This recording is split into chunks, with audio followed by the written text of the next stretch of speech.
Nicolas Dose, un chiffre choc de cette année Covid, 130 milliards d'euros. C'est le total des fameux PGE, les prêts aux entreprises garantis par l'État.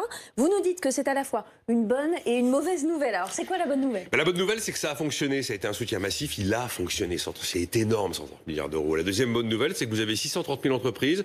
9 sur 10 sont des TPE de moins de 11 personnes. Pas le cadeau aux grandes. Qui ont pu comme ça assurer l'année, tout simplement.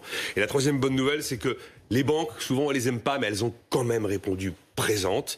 Et alors, même si c'est vrai qu'elles ont cette garantie de l'État. Après, je suis d'accord, j'ai entendu moi aussi plein de témoignages d'entreprises qui ont dit « mais on m'a refusé mon prêt, je sais pas pourquoi, il n'y a aucune raison ». Oui, il y a eu des loupés, il y a eu des trous dans la raquette, il y en a forcément au niveau national, au niveau massif. Et il a servi à quoi? Payer les loyers, alors, cet argent? Eh ben justement, non, et c'est la quatrième bonne nouvelle. On s'est rendu compte que dans la plupart des cas, encore aujourd'hui, l'entreprise prend son prêt, elle le met de côté au cas où.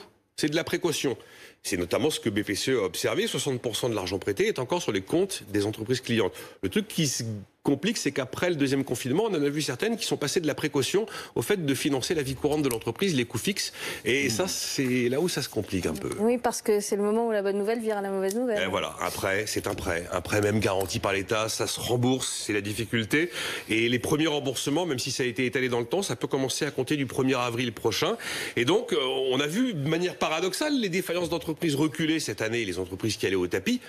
C'est bizarre, mais parce qu'elles sont tenues artificiellement en vie par l'argent public. Donc, on a fabriqué un mur de dette. Et un mur de dette privé, ménage, mais aussi entreprise, eh bien, c'est ce qui demain risque de provoquer, c'est vrai, des faillites. Et on en aura, quoi qu'il arrive. Et du chômage, et puis ça peut aussi fragiliser les banques. Et ce mur de dette, alors, on peut le franchir comment? Il y aurait, d'abord, c'est très compliqué. La très belle solution, ce serait de dire, les banques font un moratoire sur toutes les dettes privées d'entreprise sur toute l'année 2021. Dette ancienne comme dette garantie par l'État. Là, à ce moment-là, on passe 2021 avec une forme d'assurance tout risque et tout se passe bien.